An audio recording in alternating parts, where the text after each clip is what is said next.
son, where'd you find this? Buckle up, buttercups. It's time to get down to business. Oh, yeah. It's the Totally Legitimate Business Podcast. Totally legit.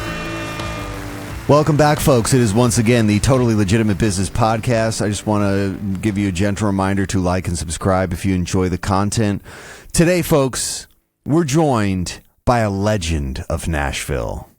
From rocking out with us in the clubs to metal, just straight thrashing people, to tattooing in the Music City, please welcome Mr. Blake Owens.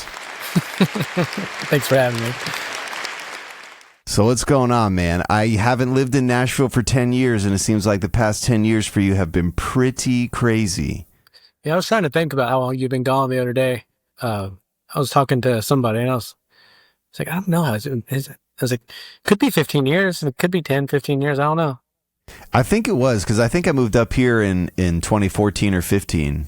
Yeah. And I've been back a few times, but, mostly I'm trapped. It's like Escape from New York every day here, so... Yeah. Where are you at? Are you in Portland? No, I'm in Brooklyn. Brooklyn. Okay. Yeah. I don't know why I thought you were northwest. I know. Clint's up there. Yeah, Clint's up there, and Paul, old bass player from Castle, he's up there now too. Corey FaceTimed me the other day with Paul. Oh yeah, sure. Is he going to go to the wedding? I don't know. Corey, I only have conversations with Corey via his Twitch chat. I can't get him to answer the phone to save my life. I can call his dad, or I can call my God! I can call Justin, but yeah, he won't ever answer the phone. That is hilarious. I think I saw something. He's booked his last 2 tattoo appointments via his Twitch chat while he was streaming. That's amazing. Well, dude, I want to hear. I was watching this from a distance. And it's been cool to see you grow this into what you've grown it into. But I've also never really gotten to speak with somebody who's gone from having the idea, I want to be a tattoo artist, and becoming a staple of the city now. I mean, you've been around for a bunch. You've put a lot of tattoos on a lot of Nashville folks. So could you just describe to me, what was the precipice for you wanting to, really lock in and say, I'm going to learn how to do this? Where did you apprentice? What was that like? I want to hear about the mold from us grinding at the Muse to where you're at now. I don't think I really wanted to tattoo, or maybe I did, but I think I knew my I wasn't the most amazing artist, you know what I mean? So, I liked getting a lot of tattoos, and I was in art school. I was thinking, maybe I'll be a printmaker or something, because, like I said to you, I was really into Jacob Bannon and all his prints. I have an ungodly amount of his prints at my house. And, I don't think, I don't know, maybe I just thought, I wasn't, I didn't deserve it. Or I wasn't worthy of it, because I was getting tattooed by Johnny Lashley all the time, and that dude is probably one of the most badass artists I've ever seen in my life. He can just draw anything. He's like, oh look, here's Medusa wrestling 17 cobras in an explosion, and you're like, what the fuck? Yeah, but then I was in art school for printmaking, and I was delivering pizza, and I delivered some pizza to Lynn's Hackney, and she was working at a shop in. She sucked you in. Yeah, I had tried to get an apprenticeship, and it didn't work out, and then I delivered some pizza to her at the shop, and it was kind of just a small town shop, and I think I had just gotten my hand tattooed, and none of these people that were tattooing in Smyrna at the time had ever seen somebody with a good hand tattoo, much less a pizza delivery guy, and they just thought I was badass. And so they let me in, or they let me in on the caveat that I got tattooed on my leg, Robert's bitch. That was the guy that was apprenticing me. So I did that. That's like a rite of passage, though, right? Yeah, any place takes you in, they're gonna give you a dumb tattoo and be like, gotcha. Oh yeah. It had some pink highlights and some pink flames around it, and they thought they were like, this kid. I was like, I don't care, whatever. Yeah. And, it was a long, apprenticing was a long road. It's probably just a lot of me being too stupid to quit. But, cause I was there for about 9 months. In Tennessee, you have to apprentice for a calendar year before someone that has had a license for 5 years can sign you off to get a real license. So I was there for about 9 months, and Rob was about to quit, and so I would have just been in the wind. So I just quit, and then I went to Queen of Hearts after that, and that was chill. I was tattooing. I mean, that was like a busy biker street shop. Sure. And that was cool. I mean, like about 10 months into it, half got fired, half quit. And but one of the guys I had worked with there, Jake Wells, had just gone to the shop in Murfreesboro Absolute. So I went over there, and they wanted me to start all over from scratch. And at that point, it had been like 2.5 years. Sure, a lot of time. And Jay was like, "Nah, you're not going to do that." So Jay just signed me off, and then I went and got a job at like the first place I could get a job, which is, I think, That's was in amazing. like White House. So I was driving from Smyrna to White House every day. Yeah, it was wild. And like, as the apprentice, like, what are the roles and duties? Obviously, you have to be practicing art. You have to be showing them that this is something that you do every day. But like, what other stuff do you typically get loaded on as an apprentice for a tattoo artist? Well, even with that, I think Jay kind of held me to like what people think of as like a good apprenticeship. Like, he was the one like looking at my drawings and telling me I was a piece of shit and that I needed to draw this better. But everybody else, I don't really know if they were at that quality level. So they just, like, most of the time I was just either drawing their tattoos for them. Sure. Which was, just kind of walk-in stuff, like names. And then at Queen of Hearts was a little more of it. I remember Angel made me had to do a sketchbook of like all roses. So, like, I had to do a sketchbook of like just all names. I had to do a sketchbook of banners. She was like, if you can do skulls, banners, and roses, you can do anything. Yeah. And I was like, okay. But like, Jay's pretty much the only one. And when I got to Absolute, they like really kind of pushed drawing too.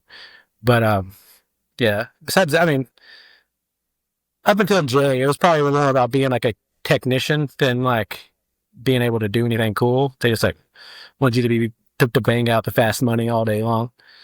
But then, like, yeah, it was cleaning, answer the phones. Back then, we didn't have as much like appointments or like administrative duties. You know what I mean? It was more just like Sure. answering the phone and cleaning and cleaning everybody's tubes in the shop, which is back when everybody still used steel tubes. I mean, people still do. It's just not as common. But you have to get in there and scrub all the ink out of them, and then back them up, put them in the autoclave. I think I wore some Daisy Dukes one time, spun a sign outside.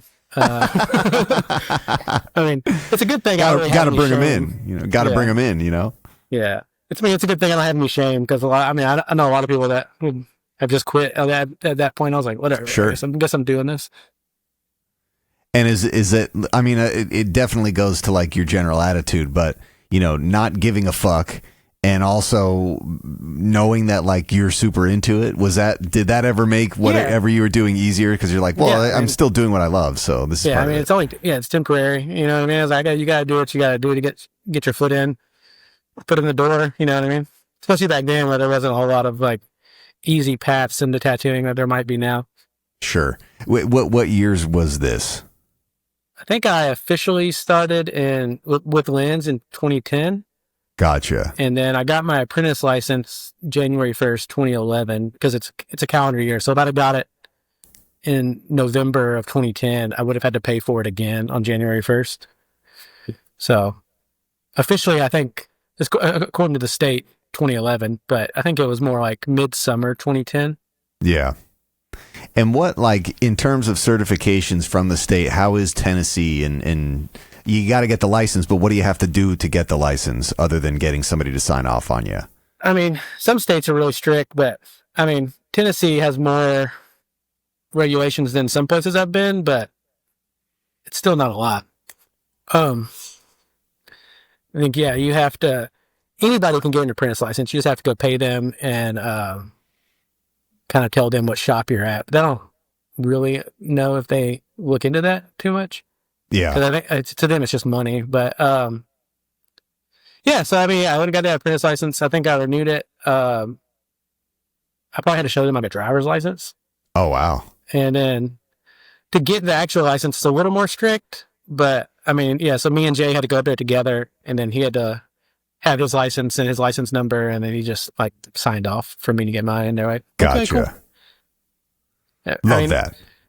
They, and especially back then, they weren't as, I don't even think they had like digitized their stuff, because I remember in the first like 10 years, they had tried to like make a database of their stuff, and they just accidentally lost everybody's information.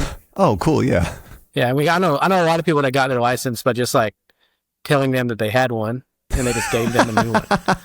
Amazing.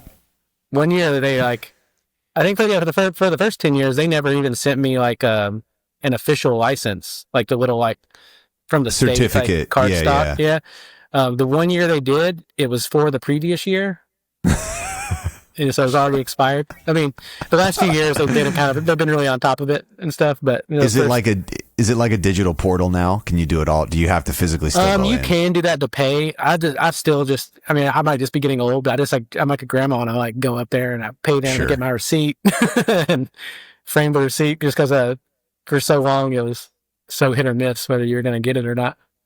That is hilarious. And also not surprising. It's like typical government, but definitely Yeah. Tennessee, you know? Yeah, I mean, yeah, some people are always like hating on them, but I don't know. I feel like it could be getting old too, but I was like, this poor lady, like where I'm at now, I'm the only tattoo shop, I think, in her entire district, but it's the same people that do like pools and restaurants.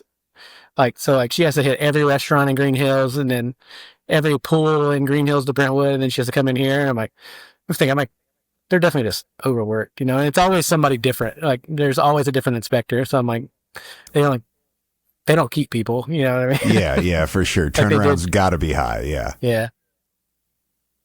That's wild. So what was the decision to do the shop in Green Hills? Complete chance. Or luck, I guess. I looked at a couple of places on the east side. One kind of over off Centennial, like kind of the Nations area. And my barber that I used to be, me and him were roommates when I was in art school, was over here. And then it's pretty small, and he was moving around the corner to a bigger spot. And he didn't want his ex-business partner like swinging in and opening a barbershop in his next to him. territory. Yeah. Yeah. So he was like, "Hey, do you want to take this over when I leave?" I was like, "I don't know. How much is it?" And he told me, and I was like, "I think so. Let me ask my wife." And she was like, "Yeah." So. Yeah. I think it was smart not to do the east side. Definitely not downtown, but there's so many tattoo shops. I know, on the east side. it's wild. Like I remember there being a bunch when I lived there, but I remember maybe the first time I came back after I left, it was like maybe 2017, and I was like, Jesus Christ, every place around here is a tattoo shop. It like exploded, you know? One of my old coworkers owns the like local tattoo supply company, and he was telling me, because he opened a shop, but he opened up in Donaldson, I think. But he was like, "Yeah, we have 28 stops in East Nashville. So there's at least 28 tattoo shops that buy from him." Golly. Just in East Nashville, which is only like a 5-mile area, you know? Yeah, it's really not that big. Well, I mean, and development just in Nashville in general has exploded in the past. Like every time I see a picture of Nashville in the past 10 years, it's like, that is way bigger than I remember. Dude, it's crazy. Yeah. It's all, I mean, it's a joke. Like if you can't see like 4 cranes from wherever you are, you're not in Nashville. I mean, they're building some condos like literally 8 feet this direction. So I'm surprised you can't hear it, but golly, what's like, obviously the clientele in East Nashville would be the clientele. What's the clientele in Green Hills, or is it not really walk-ins? It's like all appointment. Yeah, it's mostly appointment stuff. I have been doing some like the ad stuff for the other guys. And that just seems to be a kind of tourist kind of stuff, like spill up from downtown. I mean, I haven't really gotten a whole lot. I mean, the few like walk-ins that were like Green Hills people were definitely like, there's a nail salon in the same parking lot, and it's just been like a few girls from the nail salon that got their nails done and then came over and got a little tattoo. That's hilarious. I mean, there are a few people here and there, but I don't know. I feel like Green, unlike East Nashville, like people that are in Green Hills are like in Green Hills for a reason. Either they're going to the mall or their offices over here, you know. And it just feel like hairstylists and stuff that are in the area, but yeah, I don't know. It's been chill with appointments, but yeah, as far as walk-ins go, yeah. What was COVID like there? Once unemployment kicked in for like contractors, it was kind of tight. It was like I had just had a baby, you know what I mean? So like it was kind of chill at the moment. If I was like getting $845 a week, and Shelby was getting $845 a week, and we had like just bought a house, so like our mortgage hadn't quite kicked in yet. Oh, nice, yeah. And then we had just had a baby, so that was pretty tight. Just being able to stay home with her when she was pregnant and stay home with the baby and not being forced to work. But yeah, everything was shut down. It was a ghost town. It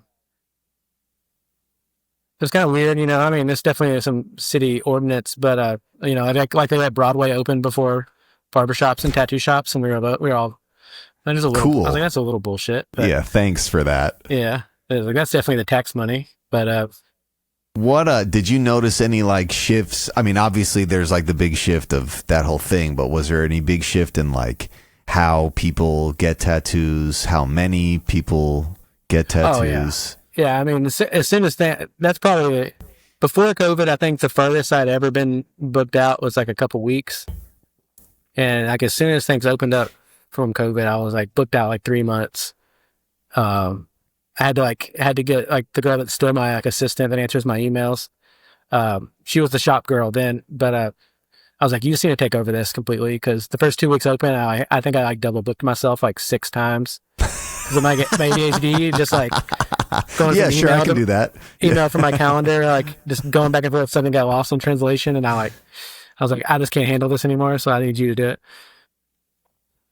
That's amazing. But yeah, it was. I mean, and I feel like that would have lasted a while, up until like, I guess this like recent economy downturn. If there is an economy downturn, I don't know, but tattooing has definitely gotten slower in the last couple of years. Well, you know, when I was up here, when I first came up here, I was doing like events, and I at some point was like, I can't balance this. I gotta get like a regular day job. And I had that day job a couple of years before COVID. And I had like a ton of friends up here who we were doing concerts every day, and then nothing. One of my friends, this is crazy. One of his jobs during COVID was managing the site in New York where they stored the bodies. Jesus. But like that was the only job that was like similar to what we were doing in event contracting. And so, I mean, it's fucked up so many industries. And I'd say, I don't know what it's like down there. Obviously, it's different because it's literally Music City. There's music everywhere all the time. But up here, it's like maybe the past just 2 years is when it finally started to feel like it did before COVID. Yeah. It messed stuff up for a while, you know, like and I don't even know if we've recovered from whatever the fallout from that is. Yeah. Yeah. I remember seeing like some of my like music clients that were like DJs and stuff, just like going to Twitch. Yeah, I mean, that's it. Yeah. And I was like, that's kind of weird, but I was like, honestly, there might be more money in that. I don't know. Yeah, it depends. Depends on how consistent you are with it, but I'm sure somebody figured it out. Yeah, I know. Yeah, like ruined the touring industry for a few years, you know? Yeah, for sure. I mean, it still has. My personal opinion, tickets are too fucking expensive now. For real. Any show. Like, yes, we're the old guys. I remember when shows were $5. Dude, I don't remember how much I paid to see Blink-182. You have to open a line of credit for it. Yeah. No, dude, it's ridiculous. And that's a direct result of people just being greedy and being like, this is what it costs now. We couldn't tour for a couple of years, so we're making it back. Yeah, I don't even know if it's them or, I mean, them or like, you know, Ticketmaster or like the ticketing company or the venues, maybe. I don't know. Sure. I mean, it's probably compounded, like a couple different levels all of greed. them. Yeah, exactly. Yeah, I mean, that's typically how it works. And I could just imagine, however much music is going on in New York, there's easily more music going on in Nashville on a daily basis. It must have just been really weird. That must have been like Vanilla Sky shit sometimes down there. Yeah. It kind of shut everything down, but I guess as soon as it opened back up, like it was just like badass tour after badass tour after badass tour, everybody's just excited to get back on the road. So that was cool.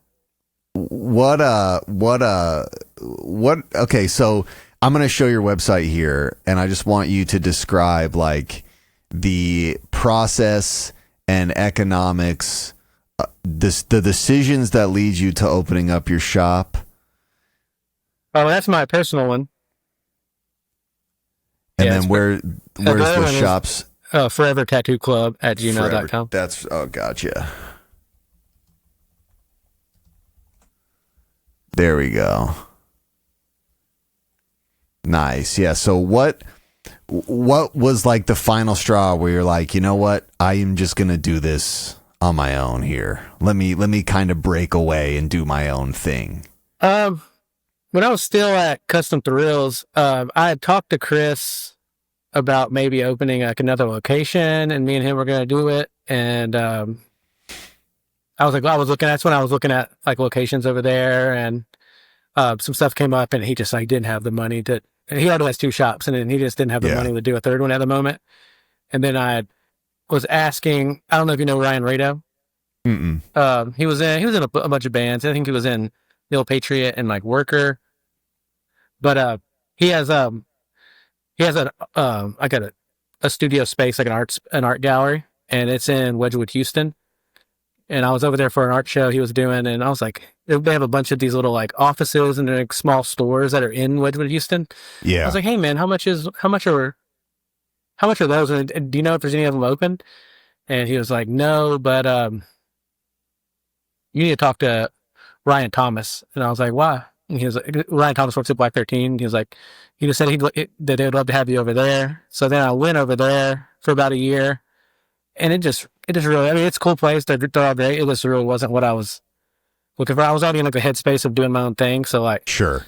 I was there for about maybe a little under a year, and then this happened, and I was like, yeah, I just need to do this. It's just, I'm just so opinionated about how I want to work. You know what I mean? Like, I know how I want to work. I know how I want to do things, and even if it's to a detriment, I just want to do it my way. And so I did that, and they were cool about me leaving and everything. I tried to be as honest as I could the whole time, but yeah. And then I was like, I just need to do this. Like, I was looking at how much money I make, and I was looking, and then like doing the math on how much money I make if I had overhead, if I was making 100% of my money, and then like what the overhead would work. And now I'm like, oh, I could probably at least make the same amount of money, but then I would just be in my own space and like curate my own vibe. You know what I mean?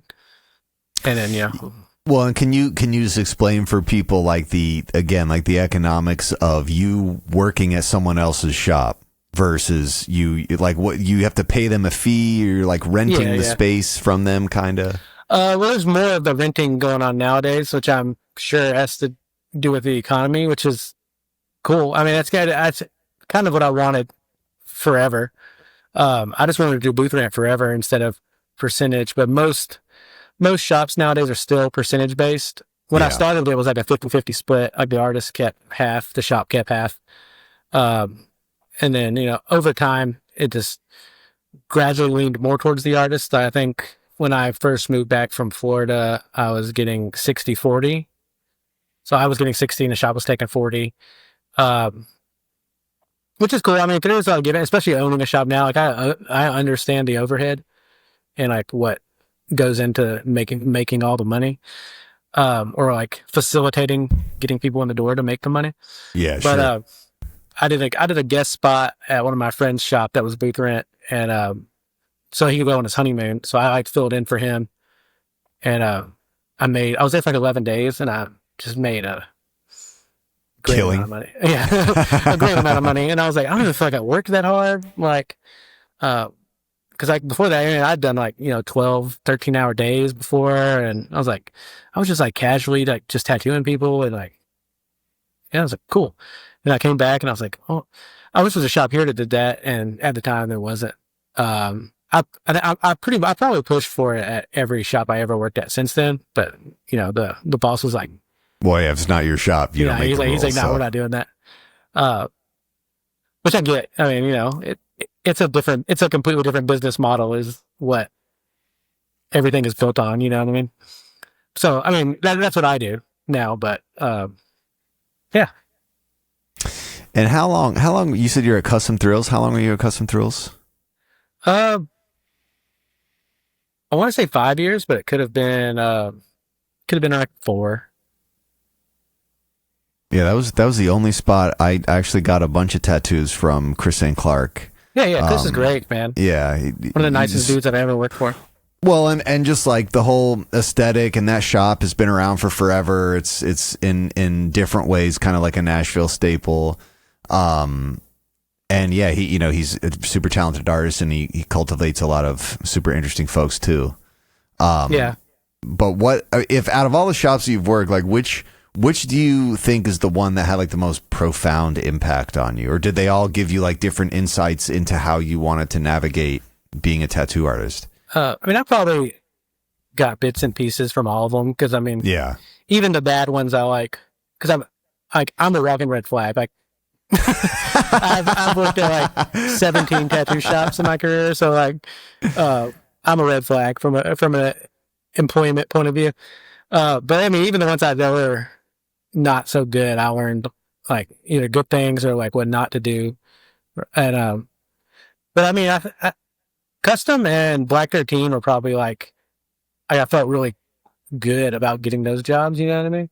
'Cause I was getting tattooed by Johnny before he was at Custom, and then getting a bunch of stuff from him when he was at Custom, and then like before that, like Johnny has always been really good, but I was like, that was like part of the first tattoo shop I was in that like everybody was just like just banging, you know what I mean? Really, Everybody was really just doing good, cool yeah. stuff all the time. Chris, great portrait artist, you know what I mean? Chris, and then John was doing like just some crazy traditional or crazy Japanese, and then the guy next to him was doing some crazy traditional, and then the guy next to him was doing some like crazy photorealism. And I was like, this is crazy. And then when I got a job there, I was like, this is fucking crazy. But then Black 13, because Black 13, I mean, I don't know if it has like the same, like,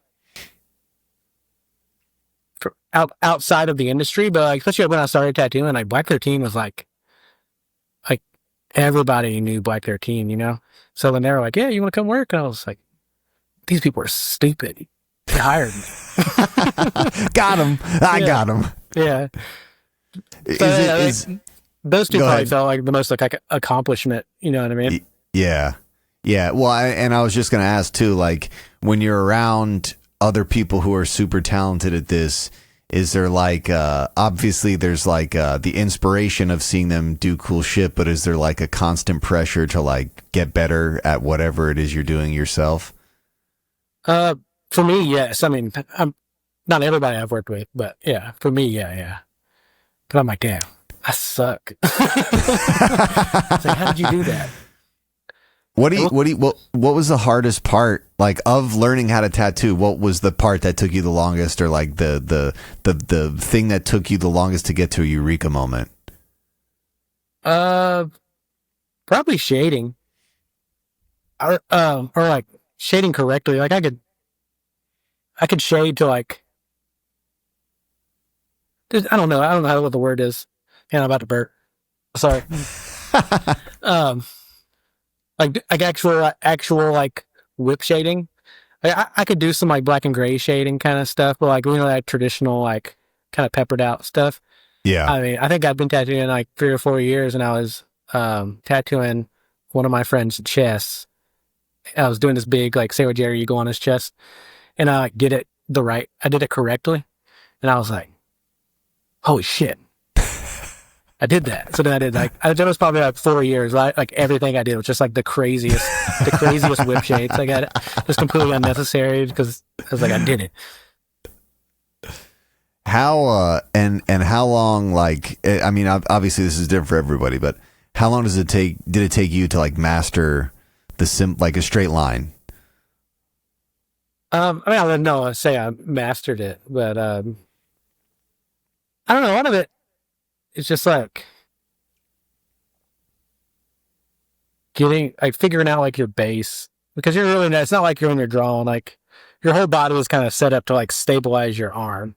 You know what I mean? So like that probably took a few years to like truly understand. And like, I guess, I don't know. Now I don't even really think about it. It's just like second Muscle nature. memory. Yeah. I think it was a girl that Lynn's had sent me. It's just like a straight line from this girl's ear down to her like fingertip on one arm. And everybody like lost their mind when I posted a video of it. I can't believe you would do that. There's like no room for error, blah, blah. And I was like, dude, it's a fucking line. Like, no matter how, you're overcomplicating it. It's just a line. You do lines every day. That's hilarious. It's just a really long line. You know? Yeah, it's just a really, really long line. Yeah. What in terms of like hardness of tattoos, what would that rank? I don't know. I mean, I don't think it's that hard, but I think people are just in their head about it because, like, you're not, like, they're like, I just can pull a line out. I mean, like, you're not doing it all at once. You're just, it's not even really straight. It just looks straight because you like have to draw it on. Like, their body isn't straight. The body's curved, right? Exactly. Yeah. It just looks like it's straight. And I was like, as long as you just draw the straight line, just follow the line. What is like the most complicated? Like, what was a tattoo where you were sitting down and you're like, oh shit, I don't know if I have this. Oh, probably any portrait. Really? Yeah. But So I mean, sometimes trying to figure out an idea. Like, I have a client right now, and he emailed me. I was like reading it, and I was like, "This is gonna be a nightmare." So he had so many elements into it. It's a bodysuit that we're working on, but it was like one of the mermaid on a rock on his stomach, and he had some other tattoos. So we have to like work them into like this. So he wants the mermaid, and then like waves crashing on her, and then like a sea serpent's coming out of some water, looking down on her, and then the sea serpent's wrapping around his legs, and then there's like his legs are these big underwater things. I was like, there's just so many ideas that have like guidelines that I have to stick with. You know what I mean? Sure. Because like he's in the military. He was in the military, so like the sea serpents are different colors, and they have to be these colors, and he wants them to wrap around his legs, and then the mermaid kind of looks like his wife. But I was just like, whatever, we'll figure it out. And we've been figuring it out. What style of tattooing do you think is like you think about the least? Like, of all the different things you could be doing on a tattoo request, what is the one that you're like, oh yeah, I got that. I'm not a problem. I mean, at this point, I can kind of glance at it and know if it's something I can do. You know? Yeah. I mean? Most of it depends on style. Like if it is, if it's not like color realism or like watercolor, like I can probably do it. I get weird about doing portraits of long-haired dogs. Just because their hair is crazy and it's a lot to try to get detail, especially like a lot fine line detail. Yeah. Yeah. A lot of the stuff and even a lot of the portraits I get asked to do are probably kind of small. So like trying to like do a golden doodle, like the size of like a Zen can or something. I'm like, I don't know, man. I don't know if I can do that. But like, if you had a pit bull or like a Chihuahua or something, I can definitely swing that. Of who are the artists that you like? Who are the ones that you're watching right now? Who are the ones that are doing the shit that is the most cutting edge to you? Probably different. It just depends on the style. Like I'm looking at like realism stuff. There's a girl in New York. I think it's New York. What's her Goldie name? Z. It's on Instagram. She does a lot of like, just like killer black and gray realism. I can't remember where she's from, but is this her yeah, page? that's her. Yeah, she's killer. Damn. Oh, I have to fucking log in. Yeah, she's killer. I mean, she has some bigger stuff, some smaller stuff. Wow. That's fucking nuts. Yeah, she's crazy. I look at Jay's stuff a lot just because it's similar to my like black and gray style. Who's that? Jay Quarles. How do you spell that? JayQuarles.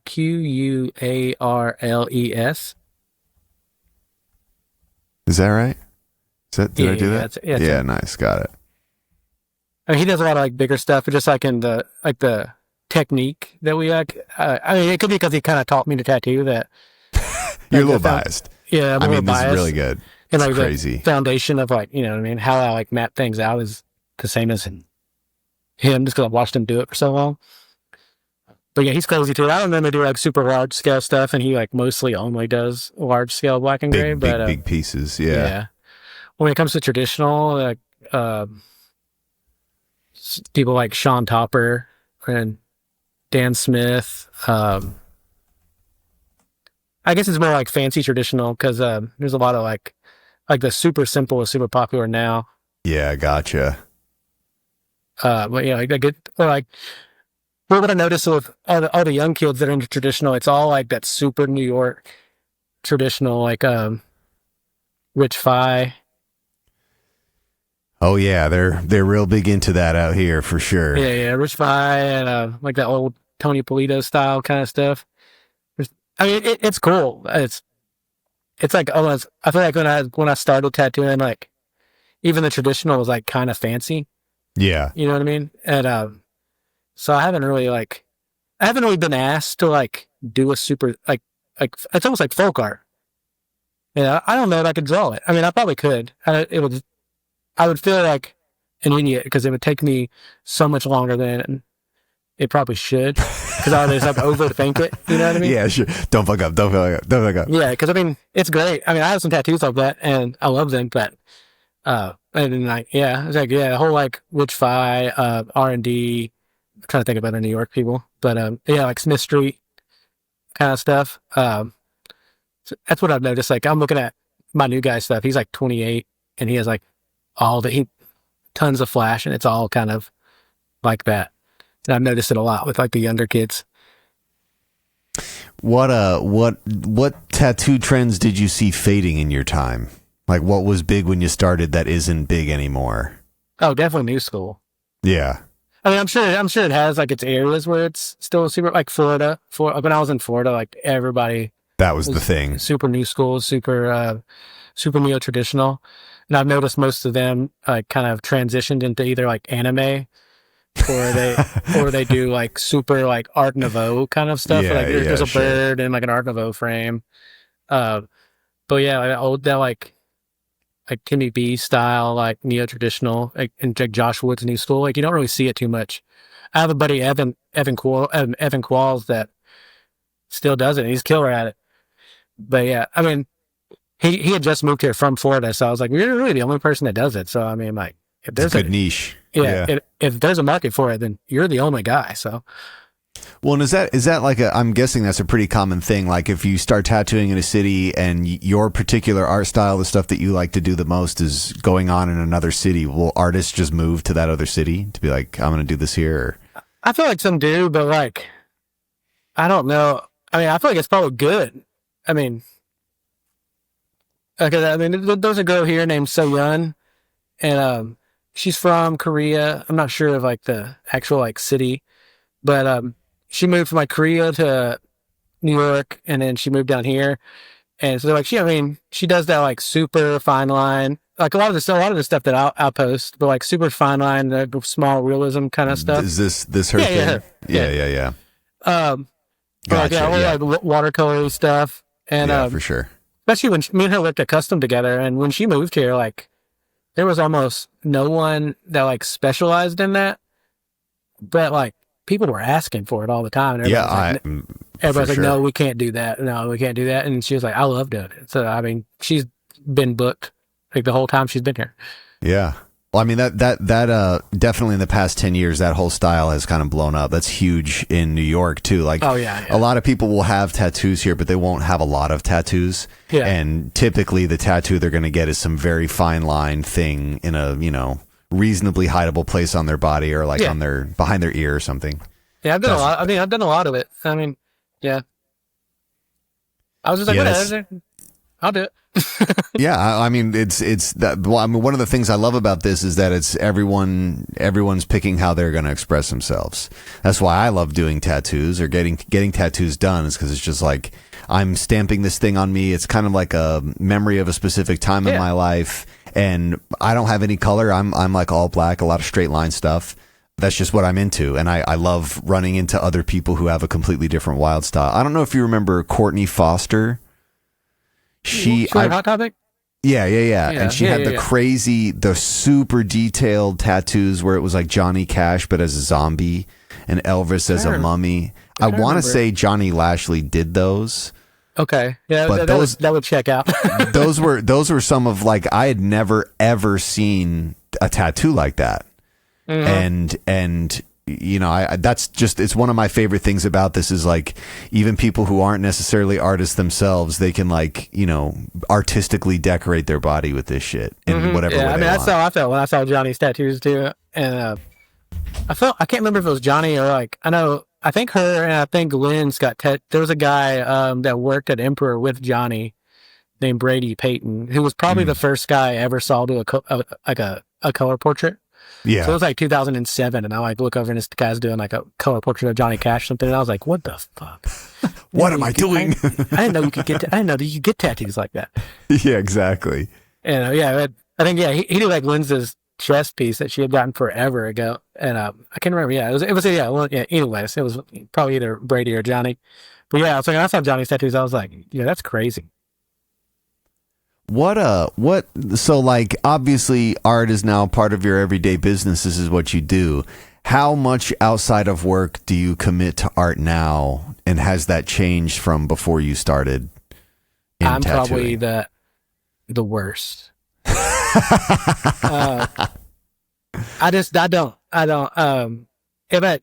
I can draw something pretty quick, and I can, like if it's like realism or something, I can generally map it out. I can normally get it done like the reference and the line drawing and, you know, around 30 minutes. So like, I don't really do any of it at home. Especially with like having a kid now, I just don't have time. Sure. You know, my wife works 2 jobs and watches our feral 4-year-old, all day long. So by the time I get home, she is like, your turn, buddy. So I took over until he goes to bed. Sometimes, I mean, if it's something like a back piece or like something that is complicated, you know, I'll dedicate a little time to it, or I'll mostly just come in early before we open, and I'll just work for a couple hours before the appointment. But at home, not a whole lot. So then maybe just like kind of teaching my kid to draw a little bit. That's probably it. Does your kid already want tattoos? I don't even think they registered to him because me and Shelby are just like pretty tattooed. Sure. So I don't even know if he like registers that they're like a thing or more than just like what we look like. Would you be stoked if they grew up and wanted a tattoo from you? Yeah, that'd be cool. That'd be cool. I mean, it's probably going to happen, like 9 out of 10 I would say one he'll just like hate on him. He'll be like, I don't want that dumb shit. Yeah, exactly. You've become a banker or something. Mm-hmm. More power to him. Yeah, I mean, whatever. Yeah, for sure. Have you started doing? I was going to add to that. Like, I don't necessarily, mostly because I feel like in my brain, like drawing and painting and stuff, like in my brain is work. You know what I mean? So I normally save that for work. But I mean, there's a lot of stuff like, I get a lot of joy out of just like creating stuff. So like Evan guy I was talking about, he's in a metalcore band, and like I helped him shoot a music video. So I got a lot of enjoyment out of like shooting that for him. You know, like trying to find other creative outlets that don't sound like work to me. But like this, where I spiraled and got a whole video set up. Well, I mean, dude, the part of the podcast is for sure that for me, like this is just another way that I can be creative. Yeah. You know, I'm doing music every day, but I like structure it in a way where it's like I have my time I spend doing music stuff, and then I need to take a break from that. I need to like be creative in other ways. And I find that it sharpens my music. Yeah. Like me doing this and getting into the routine of creating in this format, it sharpens how I play music and vice versa. Yeah. So. It probably gets you out of your like box. Dude, 100%. Thinking about it different angles. With the music, like records take time. Like for me to write music, that takes time. It's not something I can do every day. Whereas this I can do every day. And at the end of the day, when I'm done recording it and processing it, like I have something to show for it. And it definitely helps me it keeps me from getting in the spiral of like, oh, I haven't put out music in X amount of time and I'm worthless. And like, the art spiral of anybody who like creates anything. So I'm a full support of having other creative outlets. Yeah. Now I'm trying to lean into more content because I've definitely been like the old guy. And mentally I'm not old, but I was like, I need to do more social media. So like, I got a camera. I'm gonna do it. No, dude, gotta keep pushing.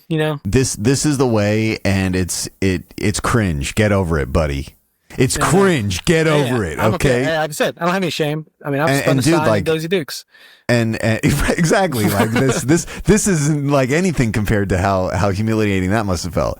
But like, dude, you've got a solid following. It costs nothing to post more. And honestly, people want to see what you're up to. Yeah. And like, if you don't give them a reason to come check on what you're doing, they're not going to. But if you do, I think you'll be pleasantly surprised at how many people like.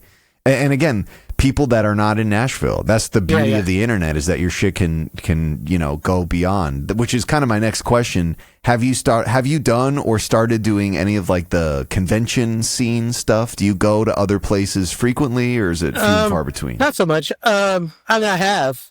I did more than a few, and I definitely shouldn't have been. It's like that guy Evan. Like, he's been my like ride or die cat friend for since the beginning. He's always been leaps and bounds better than me. Like, hey, you want to do this convention in Tampa with me? Like, hey, do you want to go do this convention in Philly with me?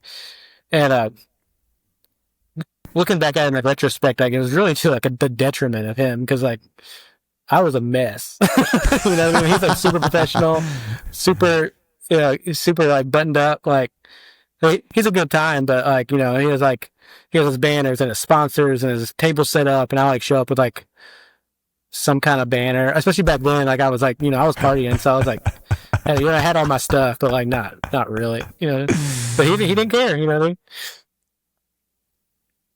Well, but I'm a Safe House puts on a convention in Nashville now, and I'm doing it this year. Me and Evan were going to do it together, but he had something else come up. He travels a lot and does like color theory seminars, and sure, he's a fancy boy and a busy boy, so he's not going to do this one with me. Well, and two, like I'd imagine, that's got to be hard to be away from your family. Like, if you're doing that all year and just like going around the country tattooing people, that would be really hard to be away from your family for that long. Also, my wife is Italian, and she'll fucking kill me. Yeah, we sure will. We sure will, buddy. She will kill me. She'll beat you to death with a rolling pin. Yeah, dude, like a very blunt object from the kitchen. You're getting hurt. She's like, you're going to leave me with all of this child. But, I mean, while she's doing two jobs, yeah. Yeah, I don't know. It's just been, I know a few people who have chosen to pursue art professionally, but I know very few that actually made it through the apprenticeship stage. And it's just been super cool to watch you like build all this.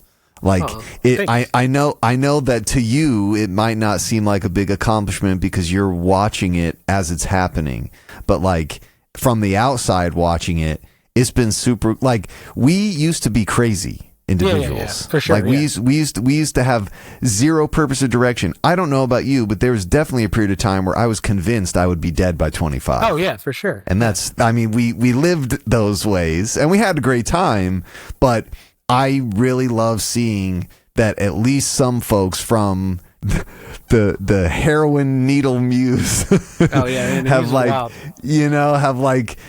really found a way to like pursue a life that they enjoy. So many people that we know pursue lives that they fucking hate, and they're miserable people. And I don't know, it's just been cool to see you like build something that works for you. Well, I appreciate it. I think I saw something the other day, and I don't normally like pay attention to quotes on Instagram, you know what I mean? But it was just like something about ADHD, and it was like, don't really feel like you accomplished anything because you felt obligated to do it. And I was like, that sounds about right. Because I feel like it's just like a constant grind. Like every time I get something, I'm like, well, I have to do this. I have to do this. I have to do this. So I appreciate it. that like introduction post I put on my Instagram, like so many people commented on it that like have never commented on like people that have tattooed, you know what I mean? And they're like, I had it's the best tattoo experience I've ever had. Thanks. And I was like, oh, thanks, man. I didn't even think about it.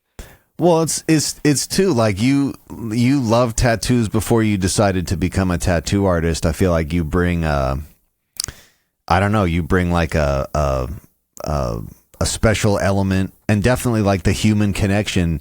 I'd want to be sitting in a room with you for a couple hours. I feel chill. I would let you take needles to my flesh. That's my whole thing. I just want to chill and tattoo. Yeah, dude, it's awesome. I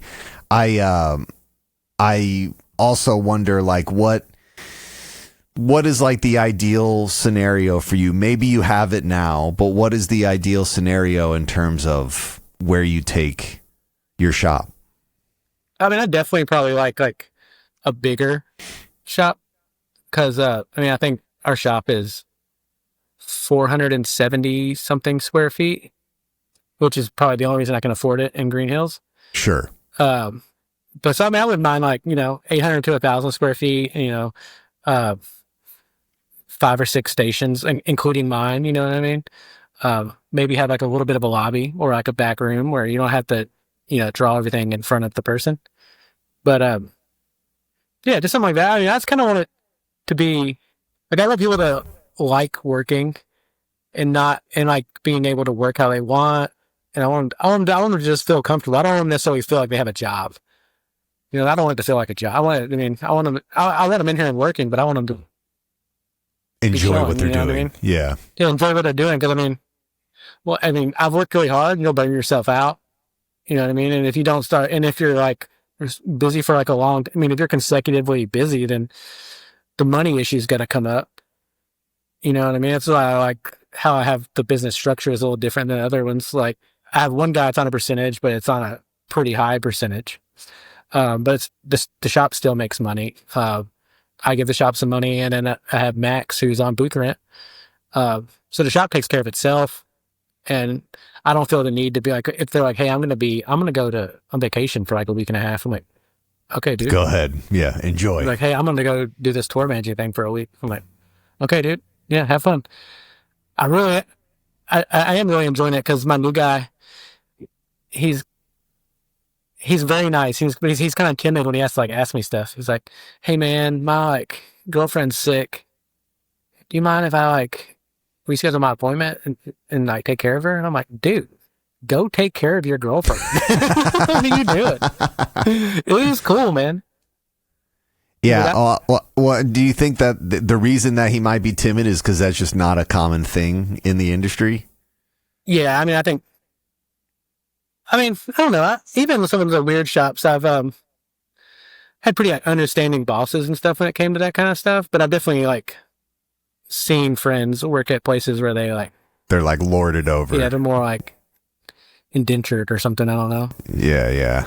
We're obligated to be there. They don't. I guess I've seen friends that work at shops where they have a set number of vacation days. Wow. And stuff like that they can take off, and I'm like, that's weird. But yeah, I think he's just had a weird run with kind of more controlling, shops. But yeah, take care of your girlfriend, dude. Dude, I don't care. That's one of the things too. I don't want anything too big. I don't want the overhead to demand that. Be here and work and make money. Yeah. I want the overhead to stay reasonable. So I don't know if I'll be able to stay in Green Hills forever, but I want the overhead to stay reasonable to make it a comfortable place for people to work. Yeah, sure. Well, and like you're saying, you want this to be a chill space. You don't want it to be a totally toxic environment that nobody likes staying around in. Yeah.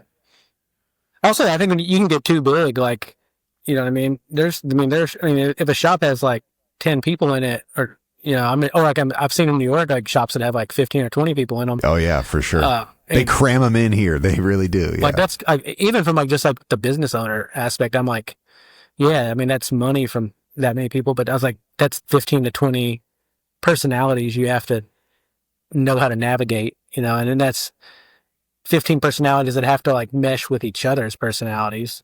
because it just sounds and share crucial pieces of equipment and meet some kind of cleanliness standard as a whole.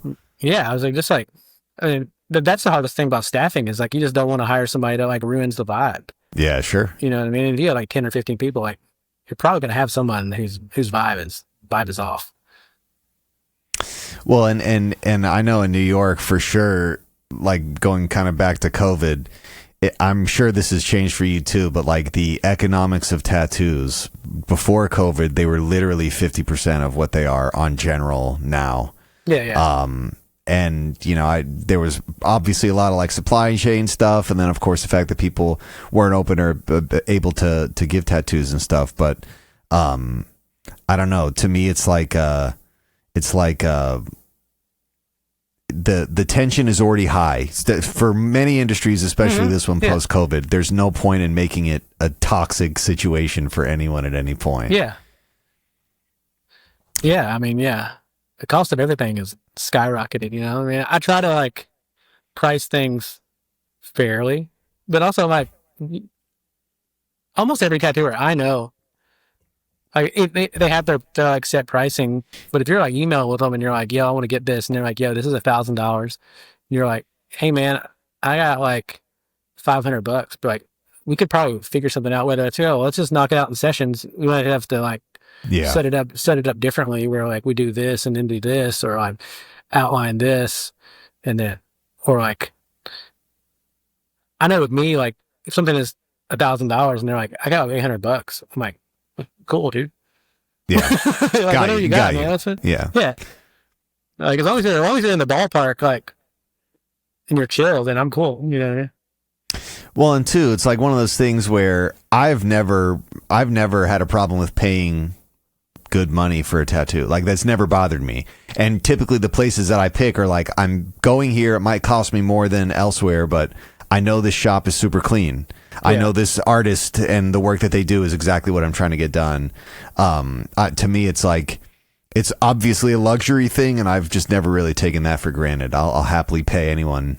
Well, I hear the construction like, now. I hear that construction. Yeah, no, I can. Nashville, buddy. They got you. It's like the music, or like, you can buy a Fender Strat, or you can have some like custom shit. You know what I mean? Or even like clothing, like you can get some Doc Martens, or you can have some like fancy handmade leather boots that'll last you forever. You know what I mean? But I mean, I still like, I feel like even if I get to walk in and I'm like, this would probably be like $200, and they're like, I only have like $120. I'm like, oh, and if they're nice, like, I'm like, that's fine. I'd rather take a pay cut and make have some a good money experience and deal with like a nice person than like someone that is like not. I'm like, no, it's about to be $200. Well, that's was kind of going to be my next question, because like I on general, how many assholes do you get? And do you think that is like skewed across cities, or it's like pretty general, like it's going to be the same statistics anywhere? Oh, how loud is that over there? It's fine. I can remove all that shit. Don't even worry about it.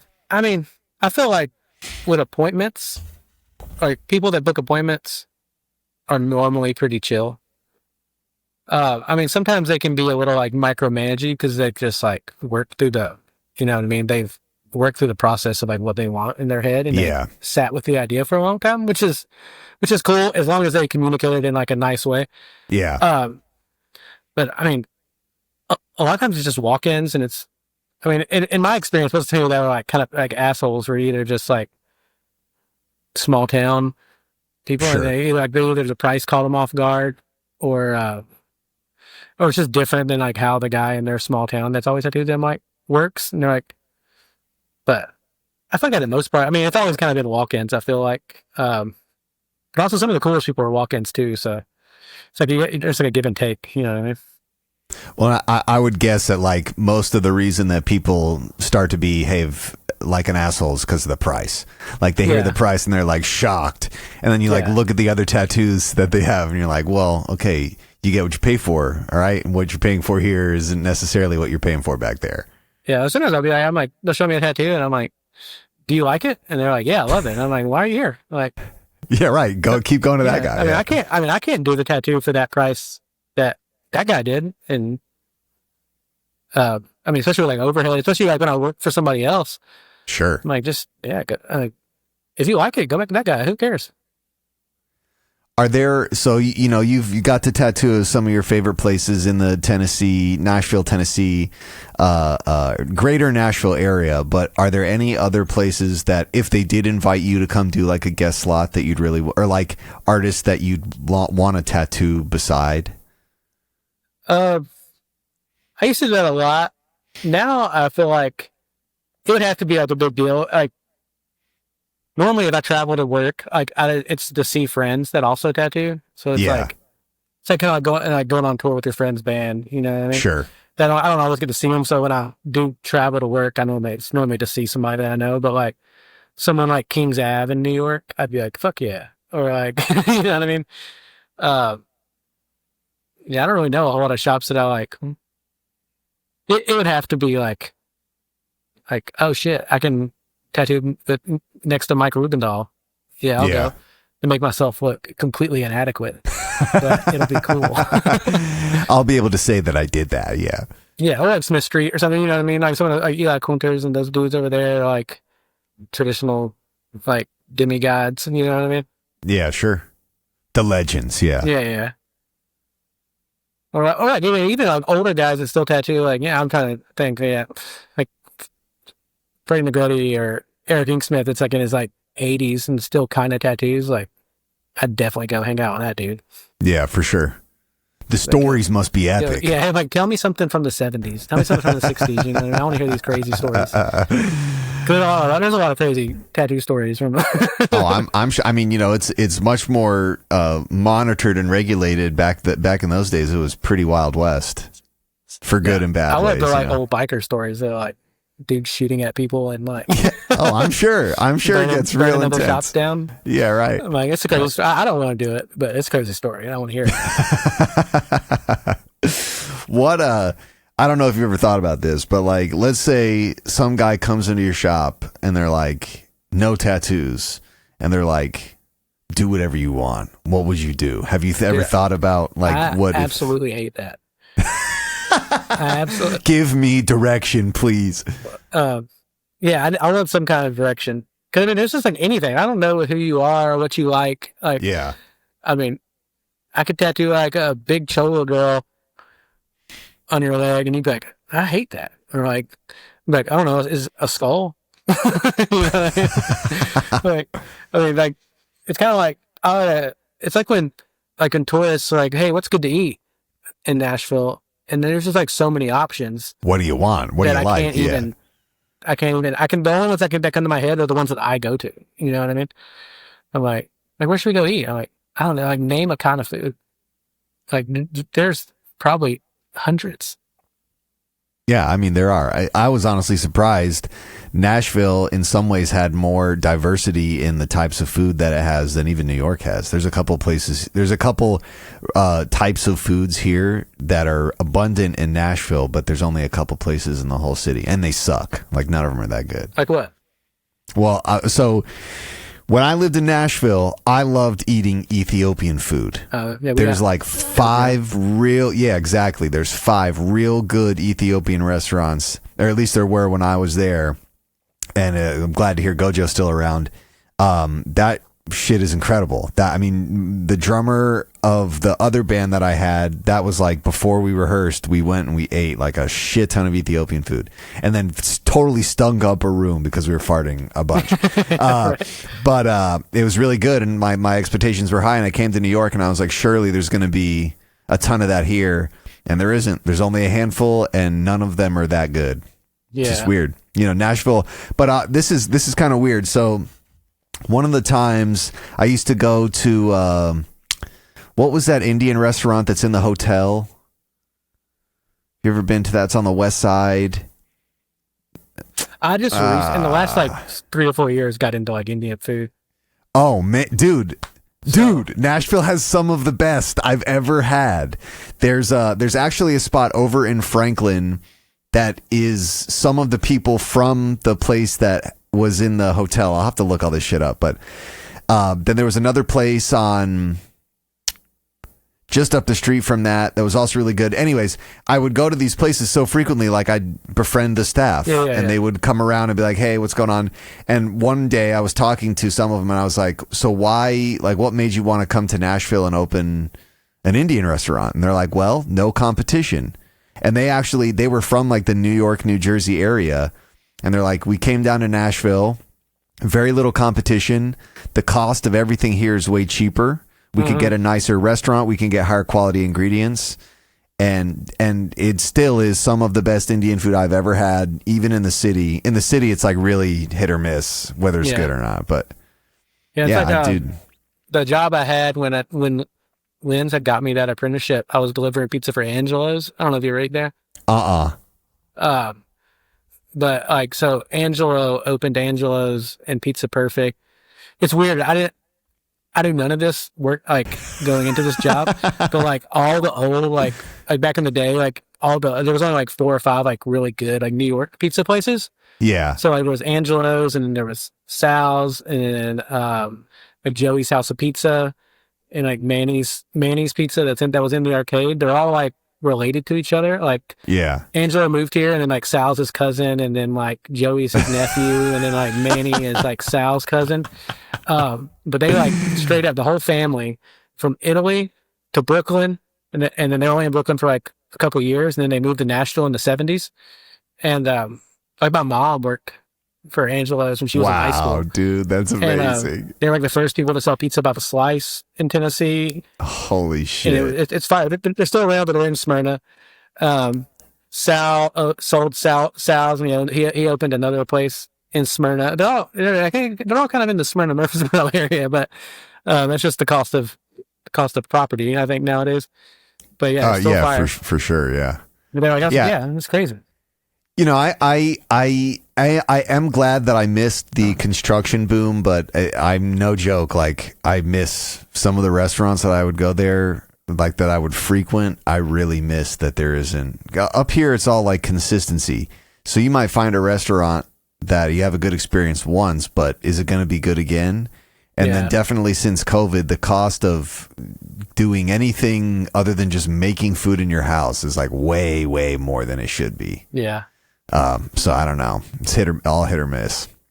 Yeah, that's been the reason. Especially like since me and Shelby got together. I mean, I still partied a little bit after me and Shelby got together, but since I don't really party as much, like I'm not really going to the bar and I'd be like, hey, what do you want to hang out? I'm like, let's go eat. Yeah. You know what I mean? That's my thing. I was like, that's how I recently just got into like, especially when I was drinking, I was just like eating what was near bars. Whatever. Or like near the shop, you know what I mean? And so now I'm like, I've always eaten like a lot of like Korean food or like Chinese food, but I just like recently got into like Thai food the last couple of years. For sure, yeah. Fire. Yeah. Indian food, yeah. Gojo's fire. Gojo's the bomb. Like that place is really good. There was another place that we used to go to by the airport. I don't know if it's still open, but that place was also really good. Have you been to what's it, King's Market? Where's that? It's in Antioch. You know, do you know like the Richards Road area of like Antioch? I'm looking this up right now. Oh no, I have been here. It's definitely just like the market and cafe. Yeah, yeah. It's just like a almost empty like Asian grocery store, but then you walk past the empty shelves and there's just the sickest restaurant. It's got even the grocery store has like all the stuff you're not going to find at Kroger or whatever. One of my favorite Thai restaurants still to this day is a place called Ginger Thai. It's like kind of by Berry Hill. Okay. Almost like basically right after you get off or on of 24 going out of Nashville on the south. It's like tucked in this little, kind of a similar situation. Is that about like Funky Griddle? Ish. Yeah, okay. It's like a little bit closer to 24. It's like between the Funky Griddle and where you get on 24. Yeah, it's like in the middle in this little shopping mall. Right next to it was a Thai mart, like a shop, the same thing as King Market. Like the family owned both of them. But some of the best shit. There was one time I went back there and I went there so frequently. I'm not even kidding you. I paid the fucking light bill at that place. Like I was there all the time.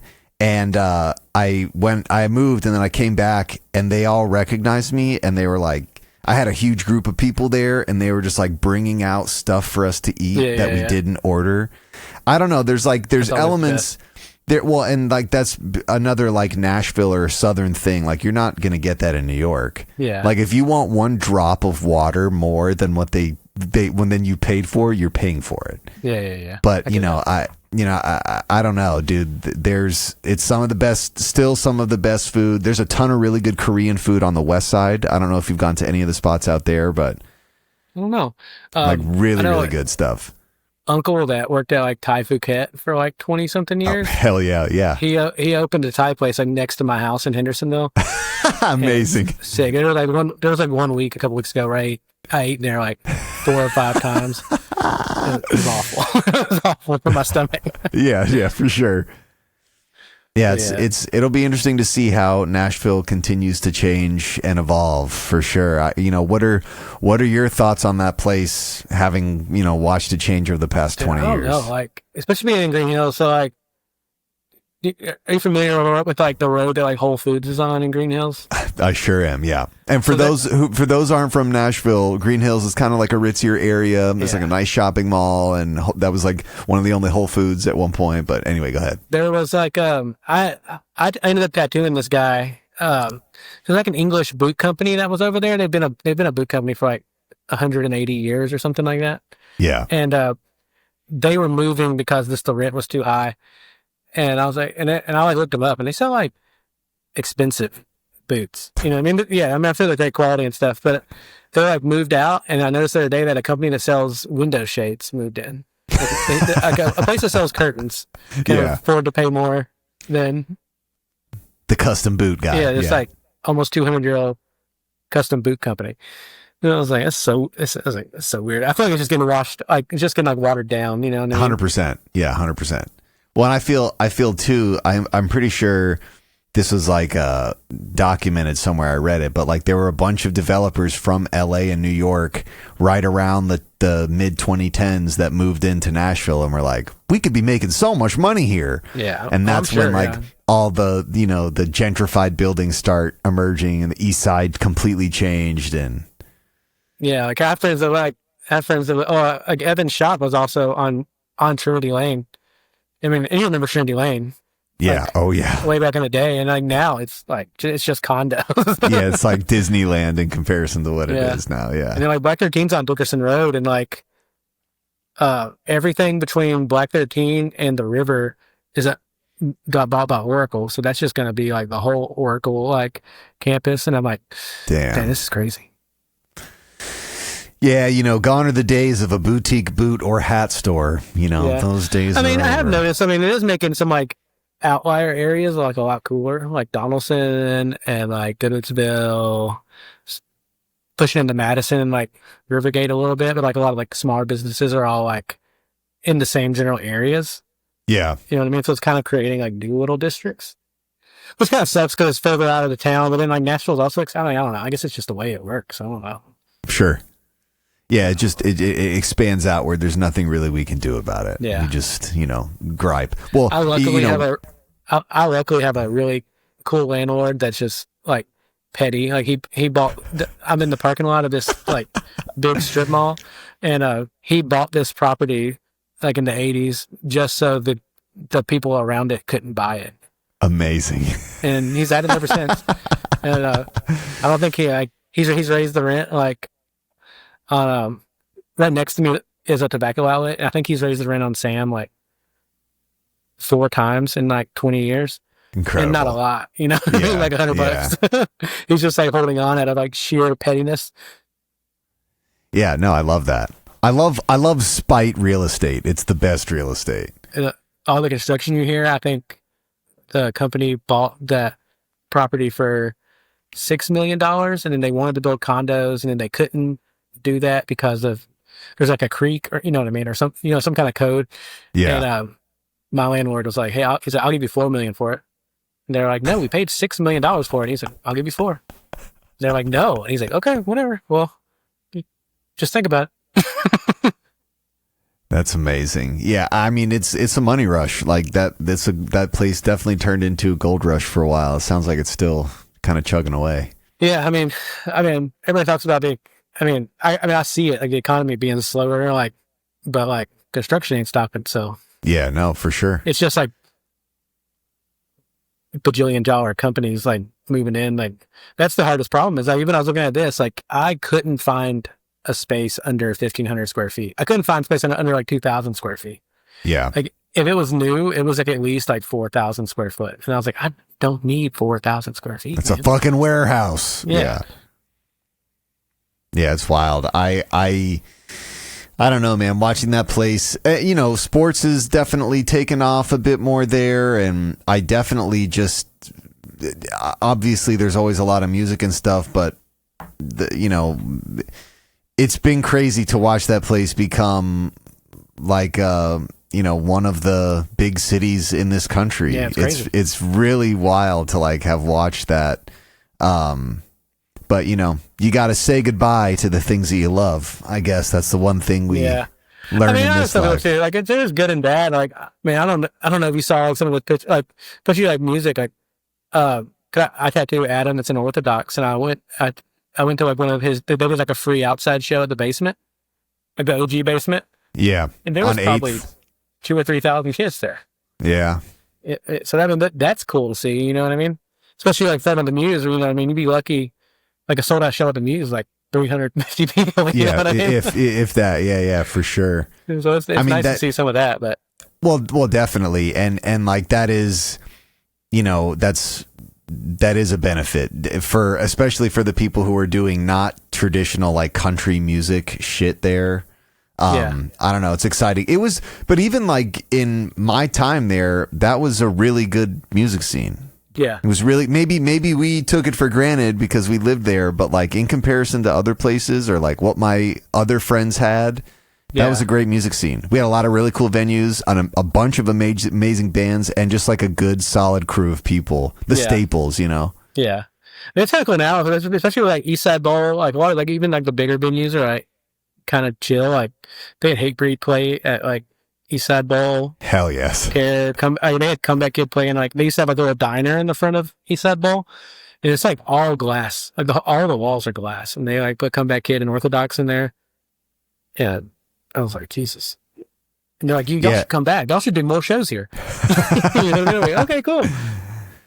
Well, yeah, and Orthodox, like that's another one. Super cool to watch that emerge. And it's even just with like hardcore in general and heavier music finally making it to, it was I just remember that being such a thing when we were there. It was like on the precipice of being acceptable in popular culture, but it wasn't quite there yet.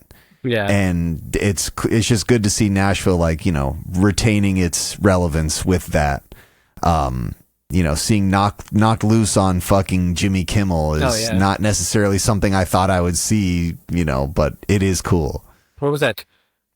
That Turnstile show? That was in New York, right? If it was like a show in a park. Oh, Turnstile. I'm almost certainly has done something here recently. Some like crazy video for like a show in the park or something. I saw it. I was like, that's wild. No. I think has this happened yet? Yeah, this would have been maybe Turnstile. They do a set of shows under one of the bridges in Brooklyn. And they just did one here June 5th. That would be like probably, I worked that event series last year and it was fucking unhinged. Yeah. Like going to a concert under a bridge is strange, but like when there's a full production, it's just, it's like a, I don't know, remind me of like old school Europe rave parties, like in a huge warehouse. Is super weird. Yeah. They didn't do any rock last year, but it's, this year the dynamics are changing. They're really going after it. Trying to walk in. Sorry. I saw some dudes walking by that looked like they were tattoo people, and I was like, "Don't walk in here." Well, maybe one of the guys working on construction is going to want to get one on his break, which would be sick. Maybe, dude. I don't know what they're doing over there. Yeah, they're wreaking havoc on your neighborhood. That's what they're doing. I don't know. I think they're like tearing stuff down, and I don't. they've done like a series of craziness. They gutted and then like redid the insides of all the businesses, and now they're just like tearing them down. So I don't know. Dude, it's big money. It's really big money out there. It's still like the boom is still going on. You know, I this isn't necessarily related to anything that we're talking about, but I've got friends from Nebraska whose family is into like trucking logistics, and Nashville's like a huge center for that. And like, you know, definitely on the north side of town, like there's a ton of warehouses. Those are all shipping depots. Is big business and money here, and it's just been crazy to watch that place evolve. Do you have any other? You have any questions like tattoo stuff? I can't really remember. We got off on a tangent. Yeah. No. I mean, the last question I asked was like, if somebody came to you with a blank canvas. Here's a question for you. If you had to restart with your body on a blank canvas, what would you do? Honestly, I mean, I probably just finished a lot of stuff that I never finished. You know what I mean? I really dislike my right arm, but I got most of my right arm, like while I was apprenticing. So I didn't really have a whole lot of say. Right. It was like, just whatever they wanted. Yeah, it's whatever they wanted to do. So I'm probably going to blast over all that stuff at some point. But I mean, a lot of it isn't even really necessarily that bad. It's just like, I don't like them. Yeah. Yeah. I don't like the person. You know what I mean? Yeah. And it's stuck in your skin forever. Yeah. But I mean, I feel like a lot of this stuff, like, gotten from friends that tattoo that, I mean, or I got it from like tattooers that I like. It's just like my right arm. And then, I mean, most of it, honestly, I still need to get Johnny to finish my like left arm and my chest that he started when I was like 19 years old. But it's like something always comes up, like especially like the first like 4 or 5 years of tattooing. Like I'm just like trying to survive, and I just didn't have the extra money to like work on a sleeve, or like I'm at work at the same time that he's at work, so trying to like coordinate that. You know, it's just like, and then I have ADHD, so then I forgot about it for 3 years. And well, that'll be like, get it finished. Well, and that's probably going to be like, you know, you're going to open a portal or something. It's going to be some like weird full circle shit when it finally completes, you know, like the world ends or something. I know. It's probably it. But most of the stuff I generally like, I wish this, I probably wouldn't go any different. I mean, there are times where I was like, I really like the look of like black and gray Japanese stuff, and it'd be like cool if I had a lot of it, but I don't know if it would be me. You know what I mean? Yeah. Yeah. And I would always like, I definitely have some like really, some of my first tattoos that are not the best looking tattoos, but it's hard for me to even thinking about covering them up, because it's like, damn, those are some of my first tattoos, you know, I don't know. Yeah. I don't know. That Robert's bitch has now been like covered up like 3 times, and I just have like a weird awkwardly placed Hanya mask. That's what I was going to say, is like, as you've, you know, developed in your own career, in the spots where you could tattoo yourself, did you do cover-ups? No, I mean, I have some little ones on my, like, kind of on my left ankle that I did, like, while I was learning, like, a little X-Men X and, like, an Alkaline Trio heart. And then, like, Shelby did, like, one of those little, like, you know, the S's everybody drew on their notebook in high school. Fuck yeah. The Slipknot S? Yeah, hell yeah. And my best friend that doesn't tattooed the date that I opened the shop on my ankle. And it's not good, but it's a good story. You know what I mean? Yeah, no, for sure. That's super sick, dude. Yeah, they said it's all kind of like memories, you know what I mean? So as soon as I like looking at it, I'm like, yeah. Takes you back. You know, it's like a staple of who you were. Maybe you're not that person anymore, but it was a staple. Like it's a picture of who you were at that time. And there's always a piece of me that's like, man, I don't want to necessarily cover that up, because it is part of like how I got here, or like, you know, whatever made me now. But also, man, it's hard to trust tattooers that only have like really good tattoos. Yeah. You're like, yeah, something sus here. Yeah. What are you, a machine? Yeah. It's fucking Terminator, Terminator. You lived a perfect life. What are you doing here? Yeah, right. What for you? What were the tattoos where you like felt like you crossed the lexicon? I'm assuming the hand tattoo was one of them. Mm-hmm. What did it feel like getting up to like the neck and face? I didn't really think about my neck that much. I think it's just because I don't see it in like every day. You know what I mean? Just because it's like out of my point of view. Yeah. Yeah, my hand. Yeah, when I got my hand done, I remember I was like, I went to like a party and I was just sitting on this couch, like looking at my hand, like, what the fuck did you do? And then like after like 45 minutes of silence, I was like, that's sick. I love that. Yeah. That's sick. Yeah, my face. I mean, I didn't really think about it too much after the fact, but I was more like, I was like, my grandma's gonna kick my ass. Yeah. Right. But, right. I was like, yeah. I mean, I think it's it's my son's initials. Like when he was born, I was like, that's a good enough reason to get a face tattoo, I guess. Yeah. And no one ever mentioned it. and by that point, like you were beyond committed at that point. Yeah, It was yeah. like I mean, I'm in too hands. deep to care Yeah. about it at all. Yeah, I was like, I don't want to get some like nonsense on my face, but like, yeah, I've never really been like a fan of like full frontal like face tattoos. Yeah. So I was like, but I think sideburns seems like it's kind of acceptable. And you can mask it with the hair. Yeah, but then I felt lopsided, and I got like a big mace on the other side. So, yeah, my grandma never mentioned it. So, what for you was the most painful? back. What did you get on your back?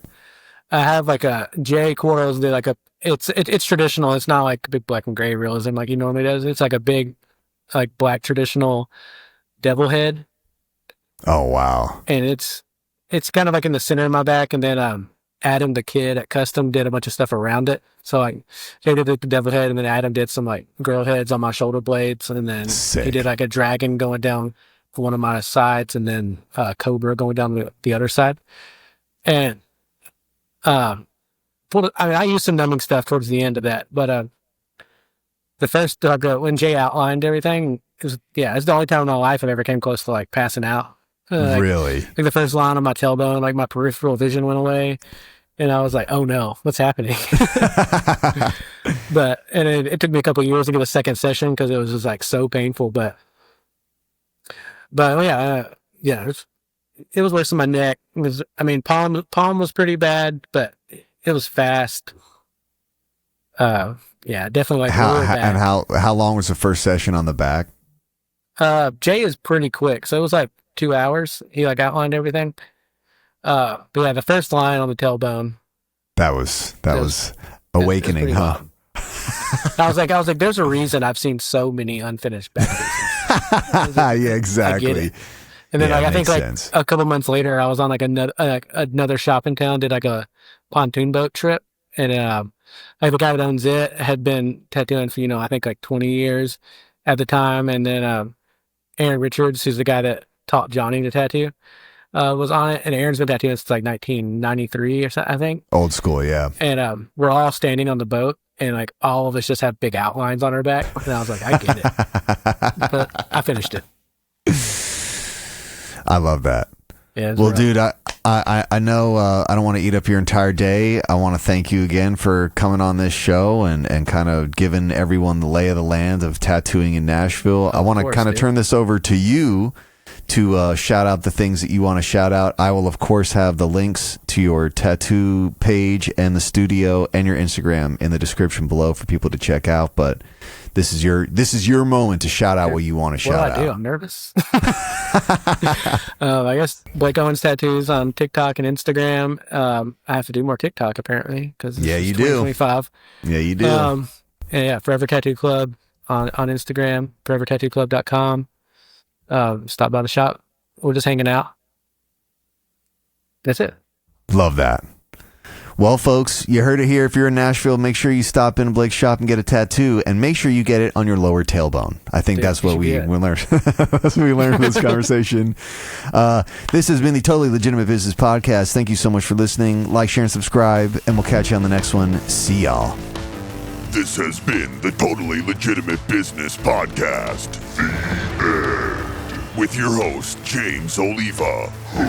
Executive producers, Clint G and James Oliva. That's obnoxious. Sound design, mix, and master by James Oliva. literally no one cares. For more Totally Legitimate Business, subscribe to our YouTube channel at Totally Legitimate Business or add us on TikTok at TLB Pod. When will this end? Thank you for listening. Now get back to work. Move it along.